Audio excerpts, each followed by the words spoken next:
Mira que bien que has dado el play, estamos ya todos por aquí. Vamos a comenzar el podcast número 73, que ya verás cómo te sorprende.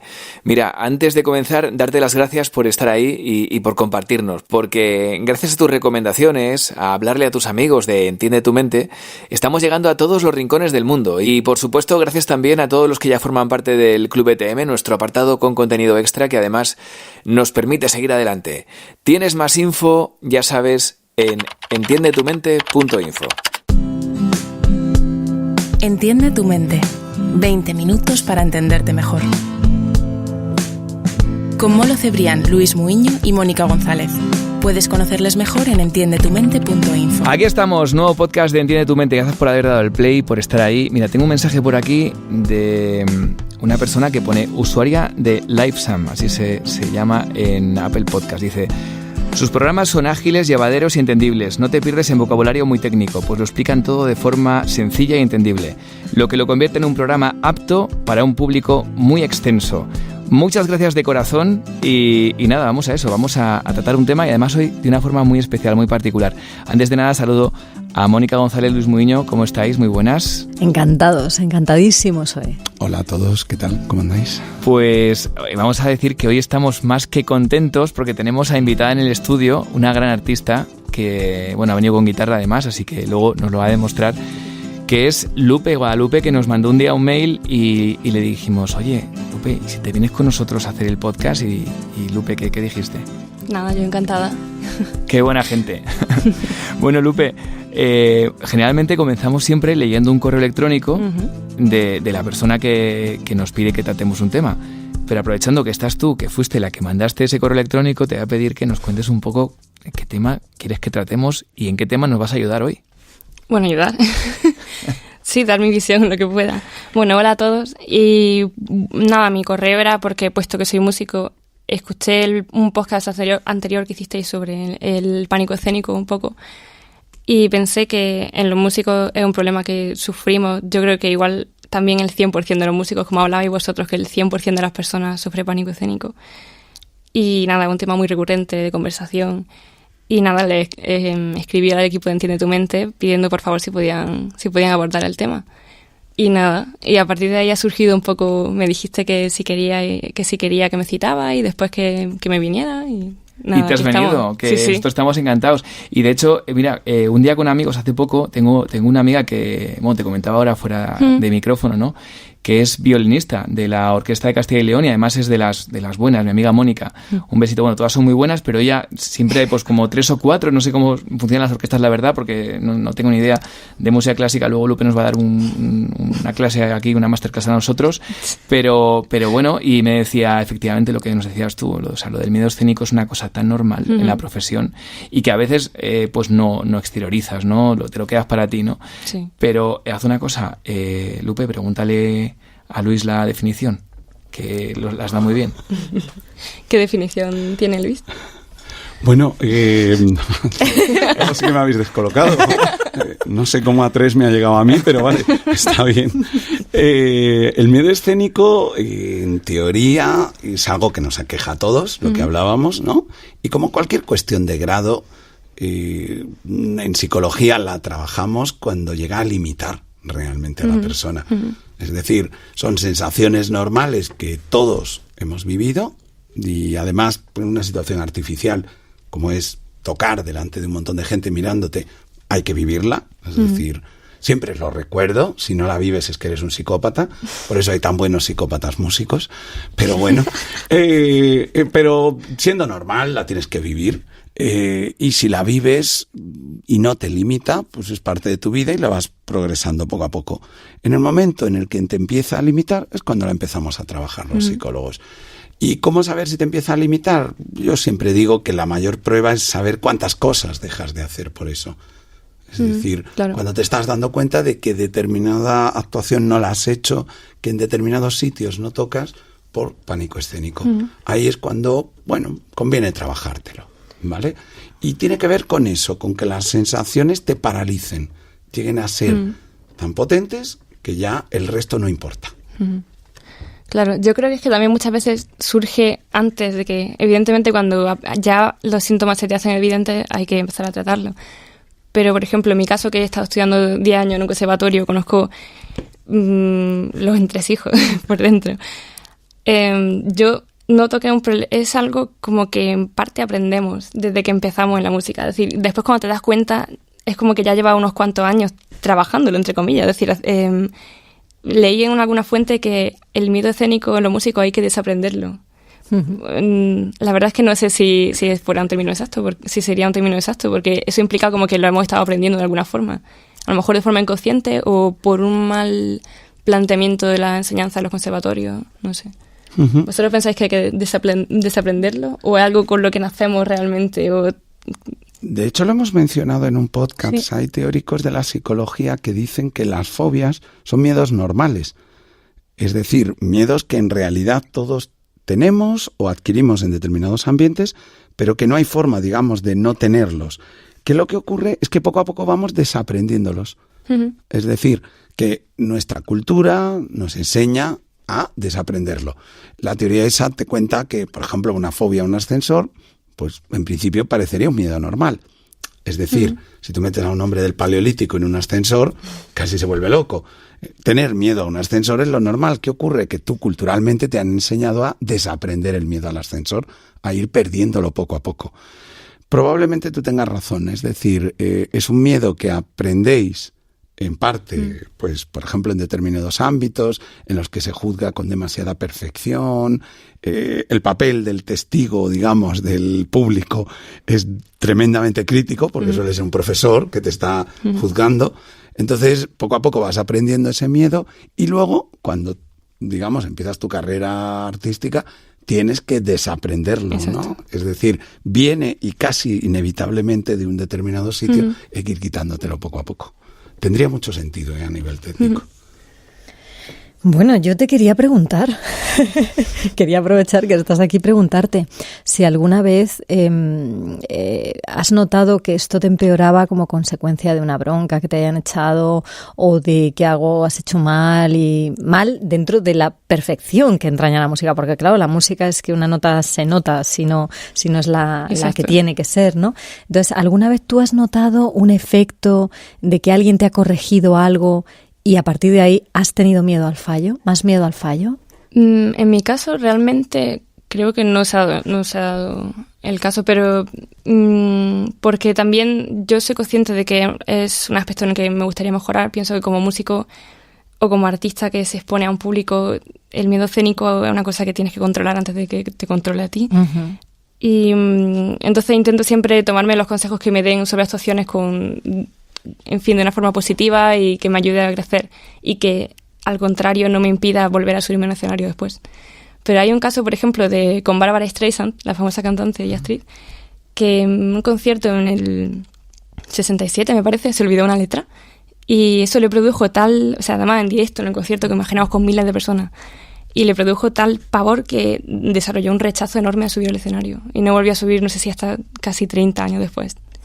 Así que sí, se dan muchísimos casos. Y fíjate que estás poniendo un ejemplo de alguien que es un referente, ¿no? O sea, es decir, es alguien que su profesionalidad y lo de la excelencia que he hablado en otros podcasts, ¿no? Que nunca se alcanza, pero bueno, su grandeza ya está sobradamente probada, pero sin embargo hay un chip que ¿dónde está ese chip? Bueno, la explicación un poco de esto es que tu pensamiento racional deja de funcionar y conecta directamente con la amígdala, ¿no? Es decir, tu defensa te vas al cerebro más animal, ¿no? Más mecanismo de defensa y ese error lo computas tú misma como una amenaza, ¿no?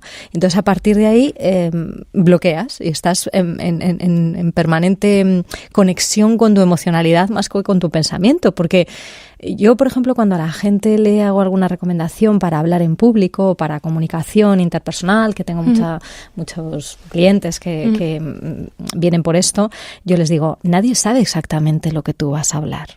Y muchas veces, ojo, la música es diferente, ¿no? Pero muchas veces el que está enfrente no es no sabe a la perfección qué nota va a ser la siguiente que vas a tocar, ¿no? Exacto. Que yo creo que eso debería de dejarnos, desde luego en comunicación o en exposiciones públicas y tal, sirve de mucho. Y cuando lo empiezas a interiorizar te das cuenta de que, oye, que puedo hacer variaciones. Incluso los propios cantantes y músicos a veces hacen variaciones que todavía gustan más, pero nuestro mecanismo es tengo que hacer lo que tengo que hacer y seguir esta pauta porque si no lo estoy haciendo mal, porque si no es una amenaza, si no es un error, ¿no? Depende mucho de la esfera, porque realmente en esferas de música clásica, por ejemplo, con un auditorio de un auditorio entendido, pongamos, ¿no? Que se sabe en la obra que va a tocar. Claro, es más presión porque supuestamente tienes que es que en la mentalidad clásica no puede haber una nota fuera del papel. Y luego, por ejemplo, reflexionaba también sobre otra diferencia que hay que viene al caso con hablar en público en general, y es que creo que era Luis el que decía en el podcast del miedo escénico que los grandes oradores realmente no es que digan las palabras exactas, es decir, por ejemplo, Kennedy se equivocaba mucho, ¿no? Hay estudios, dijiste. Sí. Y sin embargo, justo el otro día escuché a mi abuela hablar con otra amiga suya de una actuación, no sé si de los 70, de una gran cantante que había dado un gallo en una nota, en una nota, y se acordaban, y mi abuela tiene 80 años y se acordaba de esa nota. Entonces, claro, la música, a veces si das una nota equivocada, en fin, el efecto sí puede ser catastrófico en ese sentido, ¿no? Quizá por eso también hay más presión por ese lado. Pienso yo. Bueno, y ahora vendría la pregunta, ¿no? Porque estoy convencido de que ahora hay muchísimos músicos, y artistas en general que tienen que enfrentarse al público y al salir, por ejemplo, a un escenario y que estarán preguntándose, vale, ¿y qué nos recomendarán Mónica y Luis para que pongamos en práctica y podamos enfrentarnos mejor a ese miedo escénico? Bueno, yo lo relaciono muchísimo con la autoobservación. O sea, yo lo que más trabajo en estos casos es que la persona deje de fijarse continuamente en sí misma, porque yo creo que eso es lo que aumenta en el miedo escénico. Es decir, eres demasiado responsable de ti mismo, estás como demasiado pendiente de ti mismo. Y eso aumenta la probabilidad de equivocarse. Es inevitable, ¿no? Esto es como andar pensando cómo andas. Lo más seguro es que te vayas a caer.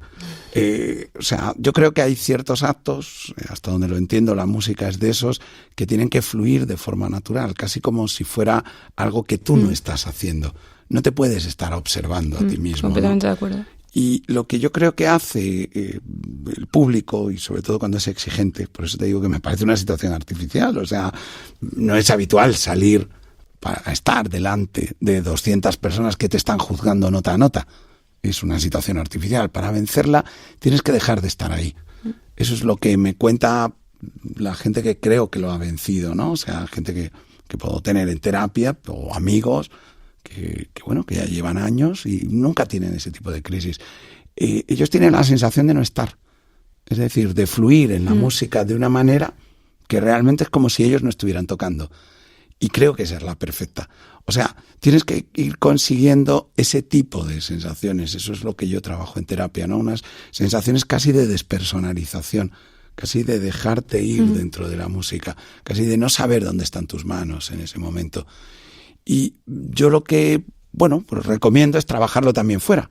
Es decir, ¿vale? Trata de aprender a fluir. Digamos, sería una especie de autohipnosis. Es decir, trata de aprender a momentos de tu vida no estar dentro de ti, ¿no? Como aprender a fluir, aprender a no saber dónde están tus manos, a no saber qué ropa llevas puesta, a no saber cómo estás haciendo un gesto. Y a partir de ahí trata de buscar esa sensación. Creo que casi todo el mundo la encuentra fijándose en un punto, porque al final esto tiene mucho que ver con la autohipnosis, ¿no? O sea, yo creo que los concertistas que mejor funcionan, pienso, es porque se fijan en algo y ese algo les transporta fuera de sí mismos. O sea, viene a ser la metáfora, ¿no? De fijarte en un punto y olvidarte de ti misma. Eso creo que funciona. Hay otras personas que les funciona también salirse, es decir, verse en otro tipo de espacio, ¿vale? O sea, no sé, estoy tocando en la playa yo sola, ¿vale? Yo creo que hay artistas que trabajan con esa digamos, forma de autohipnosis. Pero en todo caso viene a ser como alcanzar una especie de estado de trance en el que tú no estés dentro de ti. A que me ha quedado metafísico. Te ha quedado muy bonito. Bueno, vamos a hacer esto cuando grabemos aquí. Bonito. Me ha encantado Luis. Bueno, yo suelo trabajar con técnicas de visualización. Es decir, que tú cuando estás en un momento tranquilo y relajada, en un entorno en el que no tienes ninguna presión, porque aquí yo entiendo que cuando vas a dar un concierto o vas a tocar en un entorno público, siempre hay un punto de tensión. Otra cosa es que esa tensión te bloquee. Habrá momentos en que más y habrá momentos en que menos, ¿no? Pero cuando tú estés en un entorno, en un momento, incluso un entorno físico que tú te sientes segura, trabajar el momento, visualizarte en las 3 dimensiones que llamamos, que es la parte visual, la parte auditiva y la parte kinestésica, es decir, ver qué verías, qué escucharías, qué sentirías, qué olerías, qué notarías en tu cuerpo si todo estuviera saliendo a la perfección. Entonces creas como una especie de mundo Matrix donde tú te estás moviendo y no hay miedo, porque todo, como ha dicho Luis antes, todo está fluyendo. Cuando hacemos cosas que realmente para nosotros son una pasión, fluyes. Y el fluir, el tiempo no existe, pero el error tampoco existe. O sea, es un estado de satisfacción casi de nirvana, ¿no? De qué bien estoy, no me importa el tiempo que esté, no siento desgaste, no siento cansancio. Es lo que nos pasa cuando estamos aquí, aprovecho para decirlo también. No siento ninguna merma, ¿no? Y tampoco siento el miedo al fracaso, el miedo al error, ¿no? Esa penalización que tenemos al error. Entonces suelo trabajar las técnicas de visualización, de cerrar los ojos, ahora no tienes ninguna presión y empiezas a verte en un entorno en el que tú te sientes bien y todo está saliendo bien, y adiestras a tu inconsciente a que vas a estar en ese entorno más veces. Incluso unos minutos antes de que salgas a tocar, puedes cerrar los ojos y volver a conectarte con ese momento. Tus pulsaciones van a bajar, tu ritmo respiratorio va a bajar, o sea, va a bajar todo y vuelves a reconectarte contigo misma, y hay mucha gente que le da muy buenos resultados. Bueno, pues antes de ir a por las tips finales, he compartido antes una cosa, pero esto ahora me podéis decir si voy bien encaminado o no, pero he compartido una experiencia personal con nuestra amiga Lupe y le he contado que cuando yo empezaba a hacer esto de radio, me pasaba una cosa. Yo empezaba a las 6 de la mañana en una radio musical y terminaba a las 10. Y a veces a las 6:05 me equivocaba. Me equivocaba en un nombre, me equivocaba en un artista, y eso hacía que el resto de las 3 horas y pico, cuando seguramente a las 6:05 de la mañana no me había escuchado nadie, y más siendo viernes, y si me había escuchado a lo mejor no estaba del todo bien como para haberse dado cuenta de mi fallo, ¿no? Pero ya me hacía estar fallando durante todo el resto del programa, ¿no? Y con el tiempo, con los años, te das cuenta de que fallito. Al principio no pasa nada, te queda toda la obra, ¿no?, por remontar, ¿no? Y bueno, lo dejo ahí por si a alguien le puede servir para reflexionar. En música es totalmente así, es decir, además es que se comenta mucho entre músicos, por ejemplo, al terminar un concierto, tío, pues me equivoqué al dar este acorde justo al principio, y luego ya estaba todo el rato pensando en el fallo, y después ya es como que te vienen un fallo tras de otro, como que ya has perdido, a lo mejor si habías conseguido alcanzar ese estado de fluir del que hablaba Mónica, con ese pensamiento obsesivo supongo que se pierde, ¿no? Entonces te encuentras perdido de nuevo ahí entre la música sin saber muy bien. Y sí, pasa muchísimo. Es como los pilotos dicen lo de caer en barrena, ¿no? Se llama, ¿no?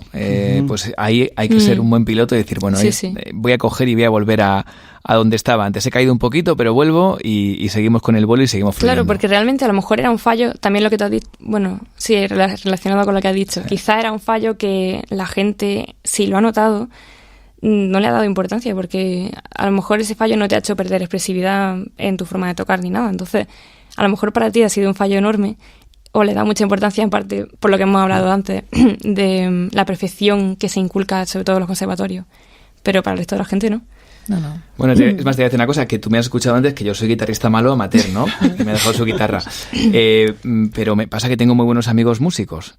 Y es verdad que cuando bajan del escenario muchas veces dicen, qué mal lo he hecho, qué mal. Y dices tú, ¿pero cómo que qué mal? Pero si eres un artista y yo no me generalmente os dais cuenta vosotros, ¿no?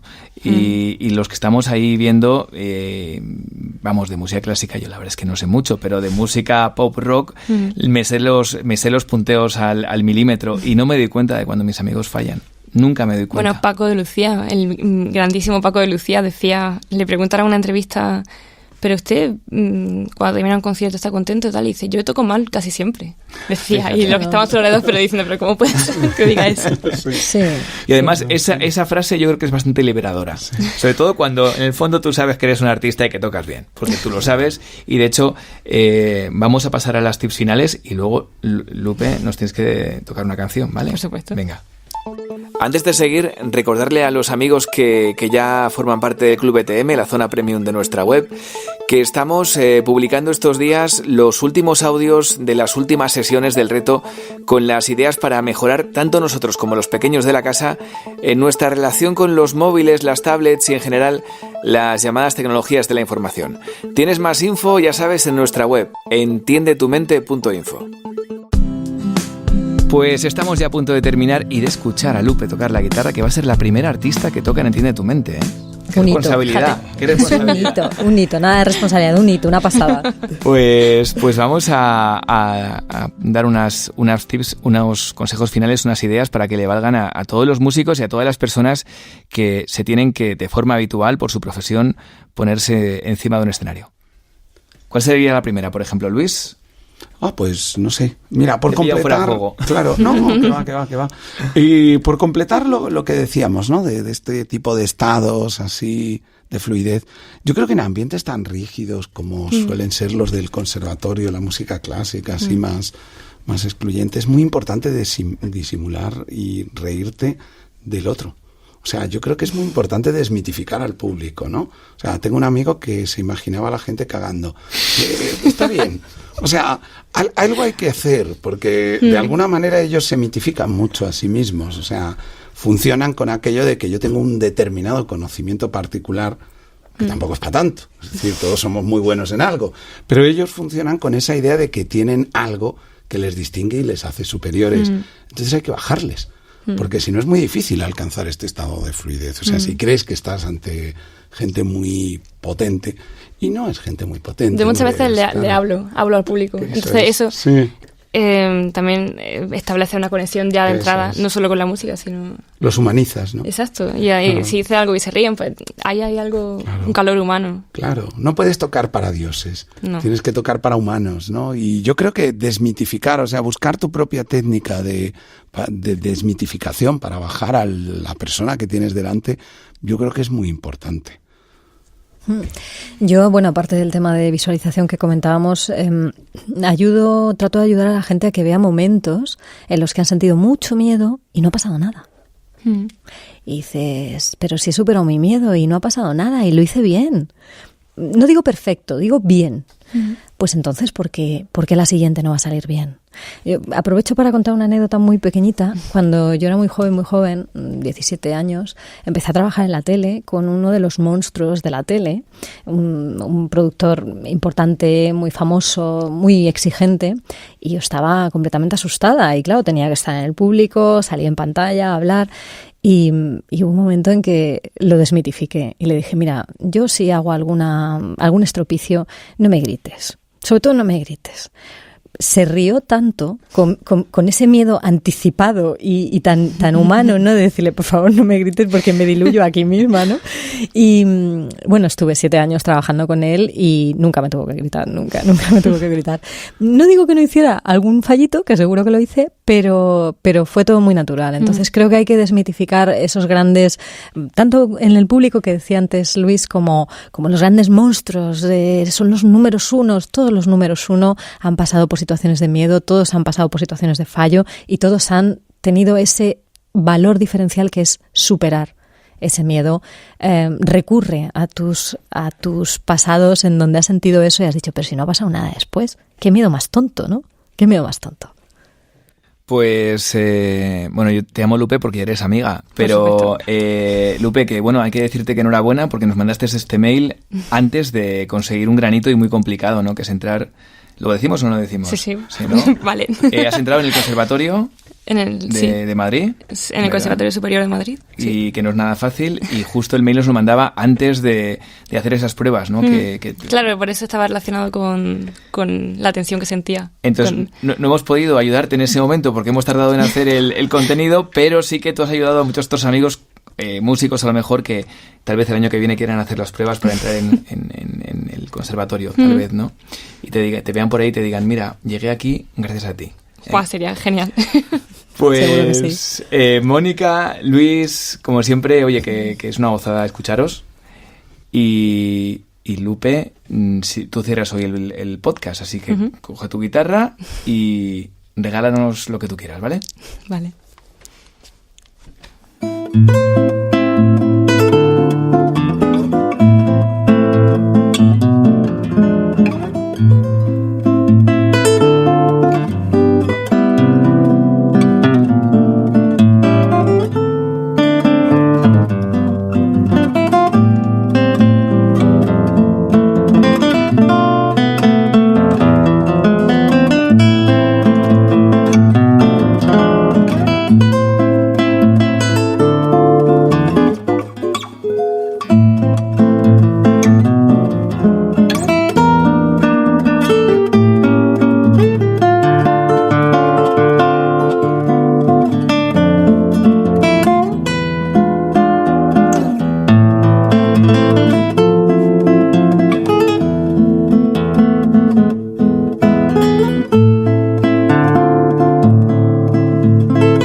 Entiende tu mente, el podcast de psicología para ayudarte a entenderte mejor.